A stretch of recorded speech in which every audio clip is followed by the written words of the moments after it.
I'm Leanne Ely. I'm a nutritionist, a New York Times best-selling author, and some people even say I'm a life coach.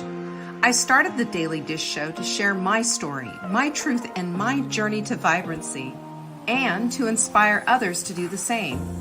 Because it's all about grit, perseverance, and finding a way despite the odds.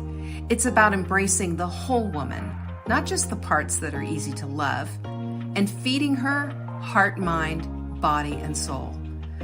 But I found that this isn't just my story, it's your story too. It's go time. This is the Daily Dish.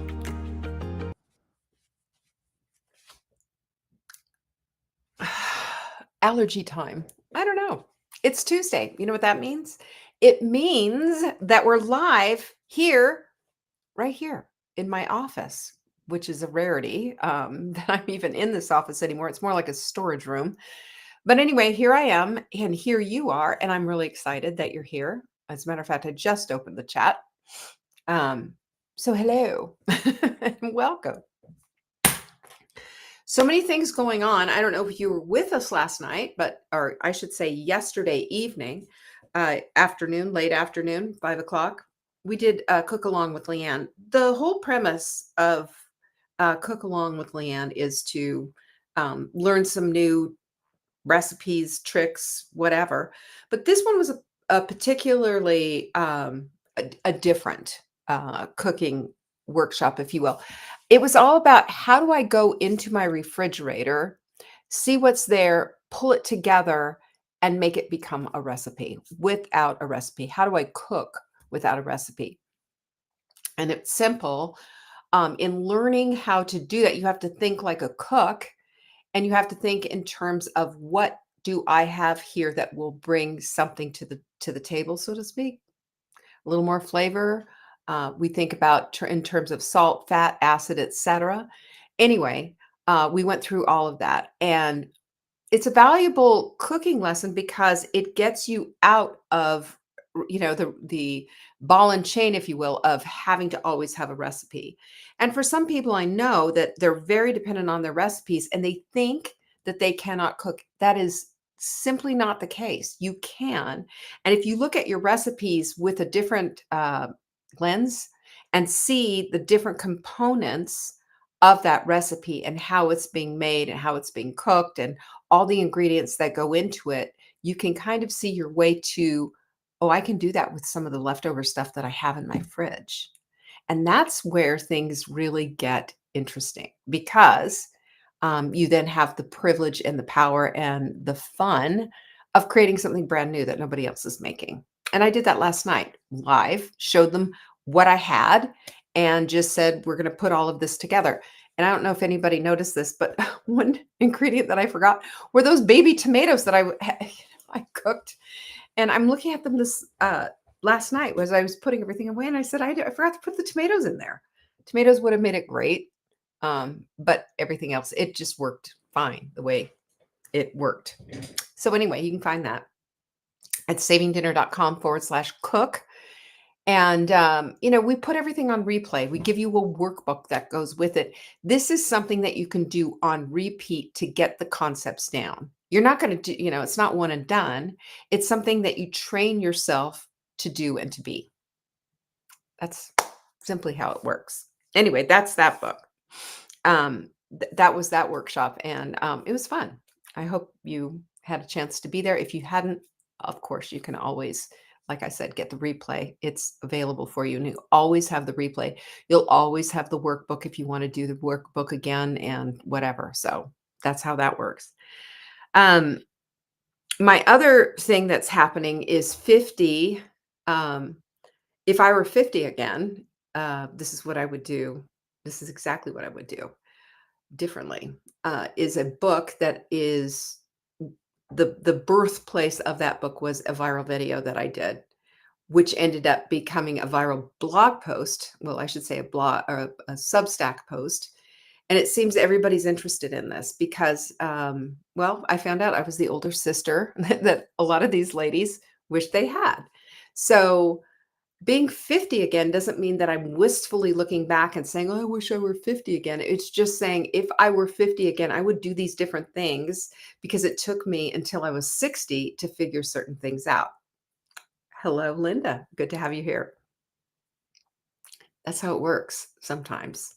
It's just how it works. Sometimes we're just late to the party. I know I was late to the party on a lot of things, but 60 was a real turning point for me. Like I said, I feel somewhat like a late bloomer, but it taught me so much about things that I could have been doing earlier. It wasn't that I simply didn't know, I just didn't do. And when I decided this is something that I need to do, this is something I need to apply, things really started to change. So, that all said, the book is coming out first, second week in November. We'll see how that all works out. It's coming out in November. And you can get a pre-sale price on that right now. You can go to savingdinner.com/50 again. That would be 50 again. And that's where that is all located. One of the things that we're going to do is, first of all, I will sign every single one of these books that are coming out, and you will get a personalized copy if you buy it on the pre-sale. That's number one. Number two, we're going to have a little book party. Why not? We're gonna have a book party. We'll do it, I'll have prizes. I already went through our little warehouse here and pulled together a ton of gifts and fun prizes that we're going to be sending out. So if this is something that you're interested in, go to savingdinner.com/50 again. Okay. Okay. All right, the quote of the week is a good one. Alice Walker said this: "The most common way people give up their power is by thinking they don't have any." Come on, you have power. You have a lot of power. Most people, again, don't think that they have any. Simply not true. Not true. So today we've got an odd show. I said it. The word is odd. We have a very odd show. The odd show is that it's about the gift of fear. Yeah, that's a loaded thing, right? Like, how could fear ever be a gift? Well, I'm going to tell you how it can be a gift, because most people treat fear as if it is the enemy. It's something to be avoided. It's something a monster, if you will, to outsmart or outmuscle or pretend even that it doesn't exist. But what if we thought about it differently? What if we thought about fear as not being the wall that keeps us back from all the things that we want, but instead is a signal flare that's saying to you, listen to this, pay attention to this, because I'm going to show you what goes next. Well, I am so thrilled. Look who's here, y'all. Cheers, Nancy. Good to have you here. So I love this. And by the way, I taught a workshop on fear. I don't even remember the name of it, but this is the sweatshirt from it. And I still have it. And I wear it all the time. And you can tell it's all faded and what have you. It's one of my most comfy, wonderful sweatshirts. But in that workshop, when I was talking about it, I introduced this thing called the fear fence. It was full bloom from fear to here. Dang it, Jenny. She knows the name of everything. Catherine, good to have you here.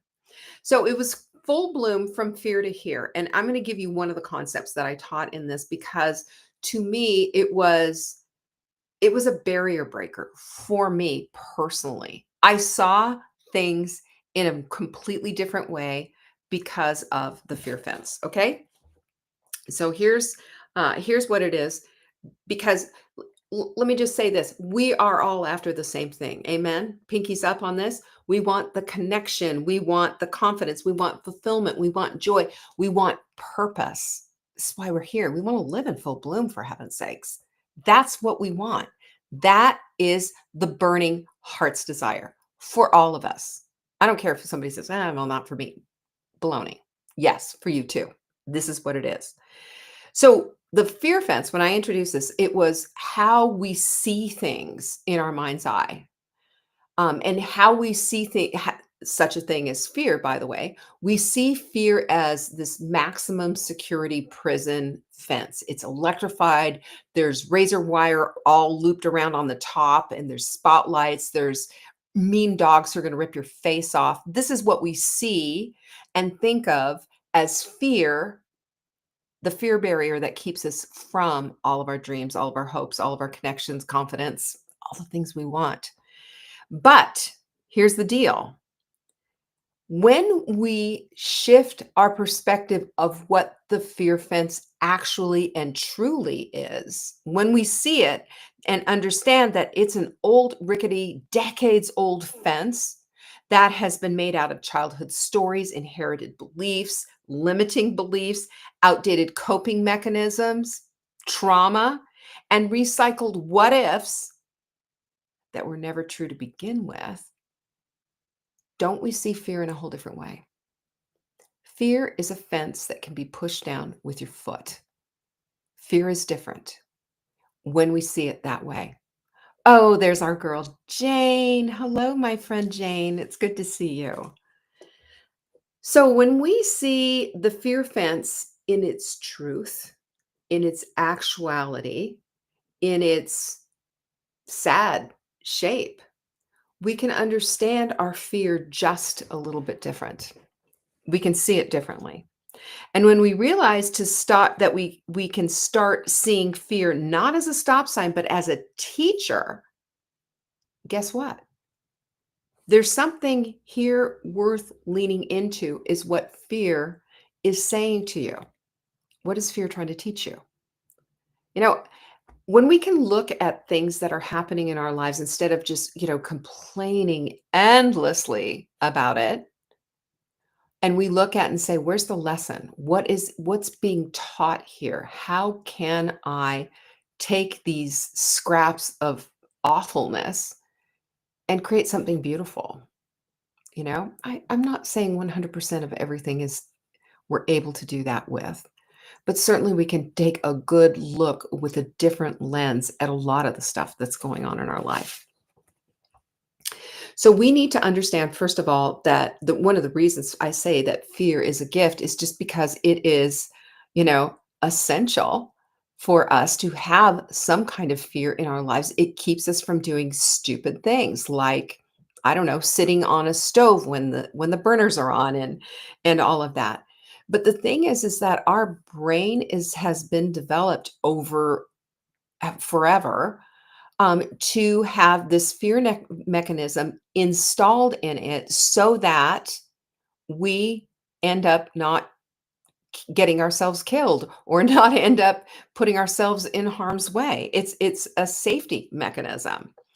And we know that this is the amygdala's job, but we also know that in neuroscience, there's a difference between an actual threat and a perceived threat. And both of them can mess us up. And the amygdala doesn't care. The amygdala is just going to let the alarm fly no matter what.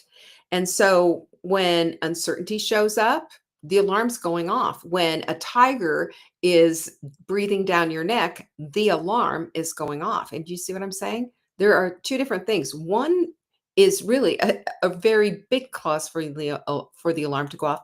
The other is not. It just means this is different. This is uncomfortable. And uncomfortable doesn't necessarily mean fear. It doesn't. But we associate it, we connect it with that. So anytime we have uncertainty, change, or potential rejection showing up, we end up getting fearful. And fearfulness does not serve. So then enter into the picture the best part of our brain, which is the prefrontal cortex. This is our reasoning. This is our perspective. This is the ability to abstract think. This is where our intelligence is. And this is where our emotional intelligence lies as well, by the way. And so if we know this, then our prefrontal cortex can tell our amygdalas to take a seat. We've discussed this over and over again. And also, though, it's not just take a seat, it's the ability also to rewrite the story, which is so imperative if we are to get our fear realigned with the truth. Okay? Hold on, there's more. So how do we do this? One of the things that we're going to do is to name that fear, okay? Observe it and choose to move forward anyway. That's the hard part. It is uncomfortable. And when we do this, your brain is going to literally rewire itself. A brand new neural pathway is born. It's a baby and it needs constant coddling. In other words, you need to do this over and over again. It's not one and done. It's one of these things where, and you've seen this when a baby learns to walk, man, it's bumpy. It might be bumpy for you, but if you hold on to this and you keep going back to it, you keep observing it and choosing to move forward anyway, then you start to conquer the fear. You get on the other side of fear. And on the other side of fear is confidence. On the other side of fear is possibility and solution. On the other side of fear is creativity and curiosity. On the other side of fear is possibility. You're not hemmed into this box that we all think we're into. We're not. So we look then at our fear. And instead of seeing that big, ugly, scary, maximum prison fence, we start seeing that rickety old fence and understand that what that fence is being held up with at all has to do with a lot of garbage that we've all carted around in our individual lives. Nobody's immune from this. It's just part and parcel. So when we go through this fear fence and when we start doing these different exercises of doing things anyway, we're building that neuroplasticity. We're building that neural pathway. And that becomes the road more traveled than the road less traveled. Fear then becomes the gym, and you're strengthening your confidence muscle every single time. It's really interesting when you start to do this too, because at first it just feels like, you're just going to seize up and not be able to do it. But then you do it anyway, and it becomes easier and easier as you go. This is how it works. So what we want to do is then work from fearful to fear resilience, and work with this fear. Okay. Now, you know what I say about fear, that I don't think there's any such thing as fearlessness. There is more. We all have to live with some kind of fear. But when we understand and recognize and see fear in its trueness, and we see fear for exactly what it is, and like I said, built with all these sad stories from childhood, etc., then we can start to see it as a much smaller thing than it really is. We can live with that. We can't live with, scary, ugly monsters and big, ugly prison type situations. We can't live with that, but we can live with something that's rickety and knowing at any time we can just kick it down. At any time, we have the ability to get free from it. So, what we're going to be looking at instead of the dead end of fear, we're going to be looking at the next doorway. How do we get to this next place? That's the big question. Hello, my friend Lynn. Um, and I've got several steps for you. So let's go through these steps, because I think this is really important, because it's not just a matter of saying, okay, I'm just going to do this. It isn't just that you're going to do this. It is that we're going to rely on the neuroscience for this. And we're also going to be looking at the psychology of this, because this is how our brains operate. I'm just so convinced that when we understand how our brains will operate and how they're going to normally react to certain things, then we have the opportunity to change things up just a little bit so that our perspectives can change, so that we can invite in all the good stuff that we need in order to get ourselves to that next level. Okay. So the first thing is to name it. We've heard of this before. Dr. Daniel Siegel. He calls this practice affect labeling. Okay. So when you say, for example, I'm afraid to fail, instead of trying to bury it, your amygdala calms down, because your prefrontal cortex takes over and say out loud, I'm afraid I'll mess up, but that doesn't mean I'm not going to try. That doesn't mean that I'm going to necessarily mess up. This is you saying what the fear is. It's also acknowledging that that is a fear. And then it's putting in a caveat that says, but that doesn't mean that I'm necessarily going to mess it up, you know? Because that's true. So it gives us that out. It gives us that glimmer of hope. It gives us that sense of this is not the final word on everything. And number 2 is to get curious and not critical. Curiosity is one of those things, I always think of Curious George when I ever say the word curious. But curiosity is one of those things that opens pathways, that opens our eyes, that gives us a way to see something. But if we understand fear, it thrives on avoidance, it thrives on self judgment. Of course it does. But what does curiosity do? It disarms it because it dares to ask questions about it. So if we ask ourselves, for example, what's this fear trying to protect me from? Hmm? Or we say, is there truth here? Or is this just an old story that I haven't bothered to really take apart and see if it's true or not? Because oftentimes we will realize that that fear is completely outdated. And it's an echo from another chapter in your life that has nothing to do with where you are right now. You know, we've talked about this before, and they've used this over and over again in all these psychological studies to really explain this. And that's the fear of dogs as a little girl from maybe getting bit or having some scary dog come up and get you. Well, to this day, is this something that's still true?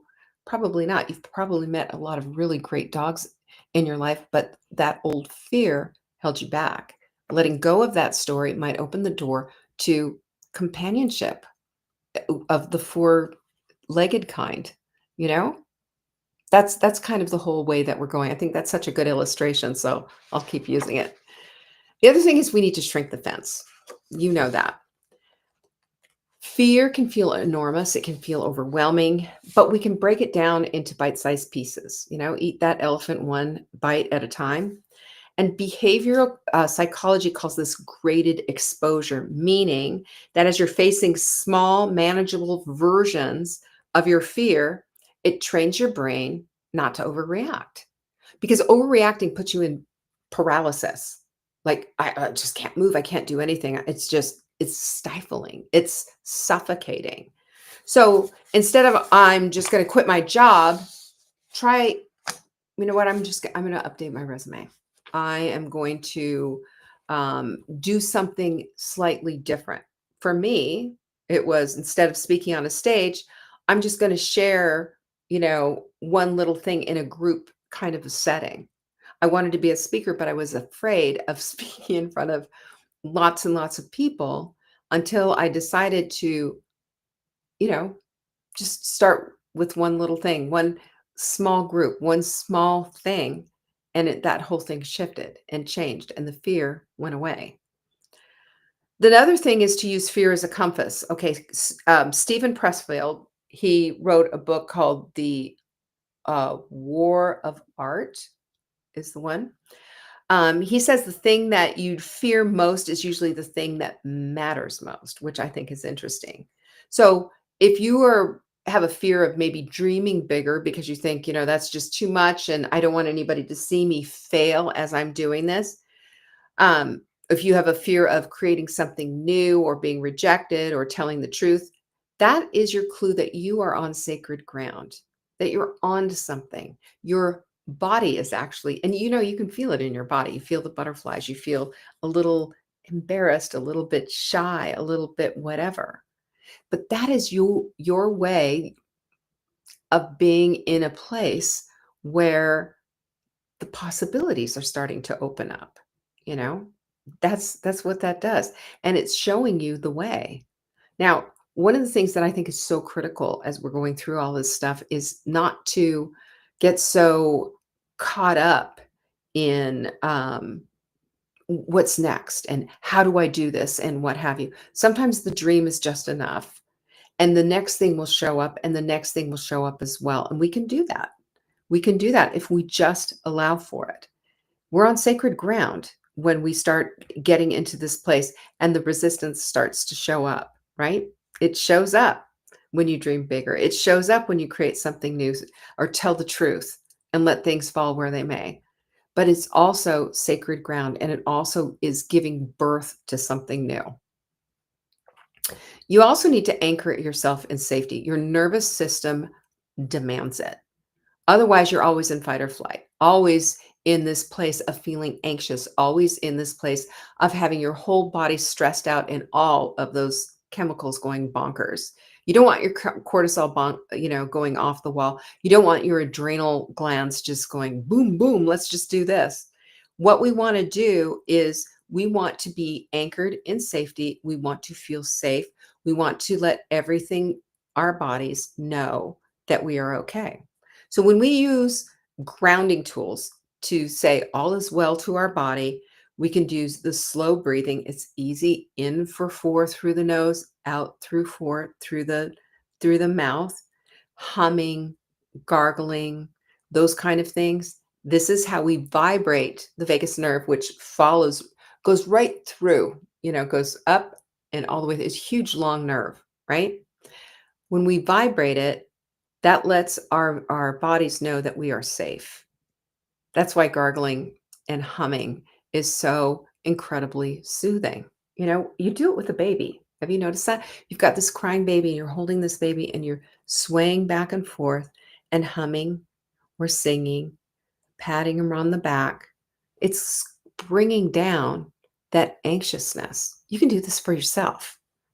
So science says that this shifts you from the sympathetic overdrive of just like "Wah," fight or flight to parasympathetic calm. This is the rest and digest and restore mode.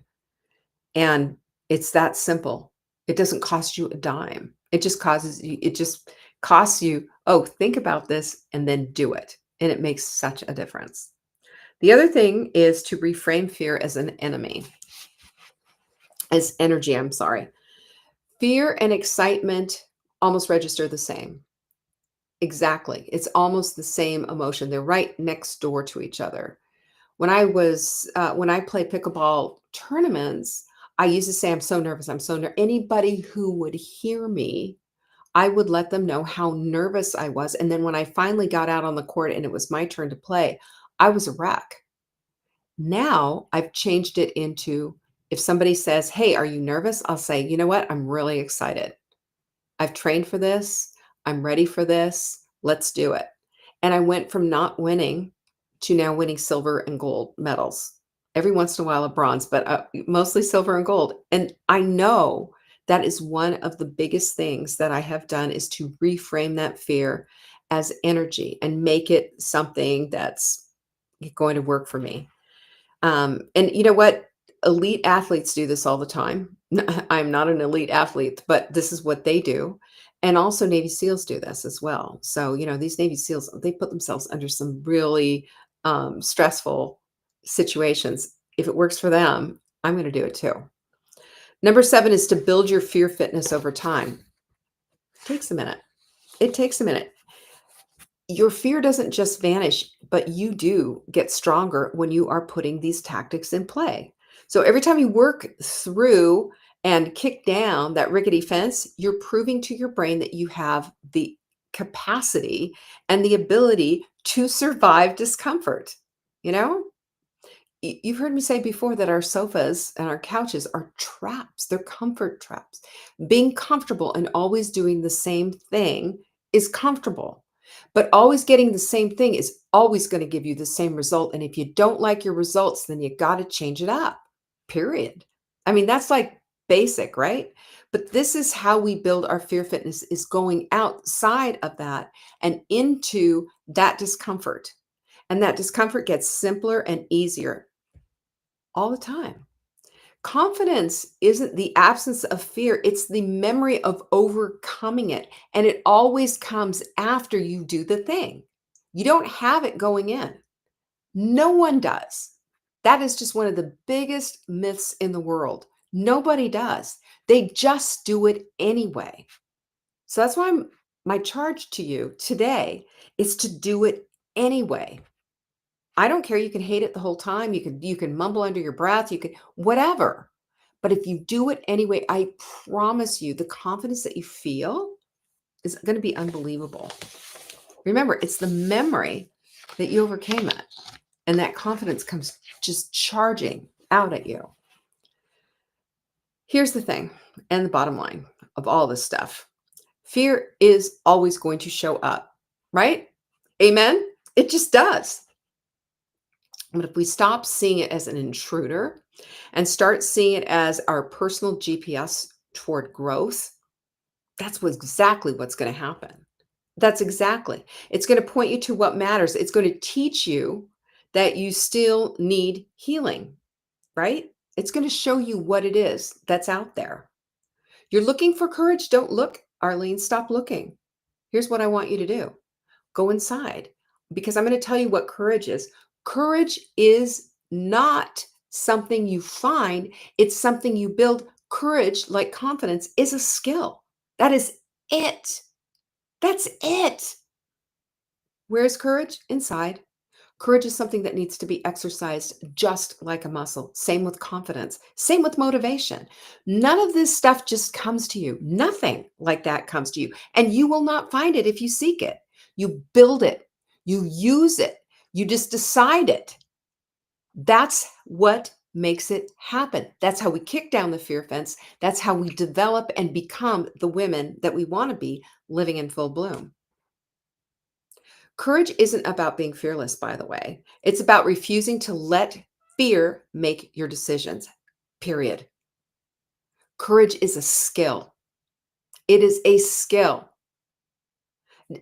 I'm going to ask you, someone here knows how to bake cakes and frosting and do all that stuff, right? That's a skill. Someone here, somebody who's running the controls, by the way, knows how to crochet and do needlework and all that. That is a skill. I promise you that was never, ever something. I will promise you that Jenny never picked up her crochet hook and then just knocked out a blanket, just said, I just know how to do this. It was a skill that she learned and she built on. And now she is a master crocheter, master handiworks, master craftsman, craftswoman, whatever. You become a master of anything that it is that you want simply by doing it on repeat. Our neural pathways are built that way. Our skills are built that way. Our talents are honed that way. And everything that we want is on the other side of this fear. It's doing it anyway. You don't need courage to go forward. You go forward and the courage shows up. You don't need confidence to go forward. You go forward anyway and the confidence shows up. You don't need motivation either, but you go forward anyway and the motivation shows up. And guess what happens to fear?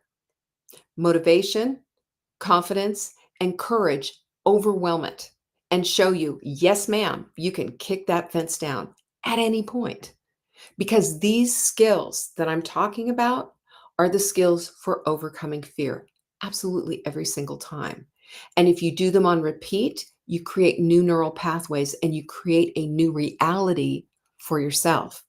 You're the woman who you doesn't say no anymore. You're the woman who doesn't say no to herself. You're the woman who says, I am going to live this one life that I have. I am not going to waste it on garbage, on old stories, on childhood trauma. Fill in the blank. Nobody in this lifetime has been able to get to the place that they are in their lives without having to deal with some kind of fear.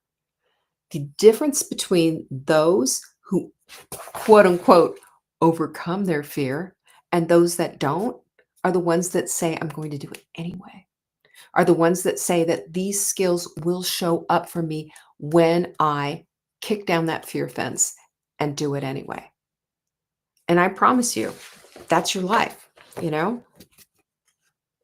Your fear fence is not built with steel and wire and electricity and all kinds of stuff that's going to hurt you and harm you. It's built with old stories that no longer serve you. All the old garbage.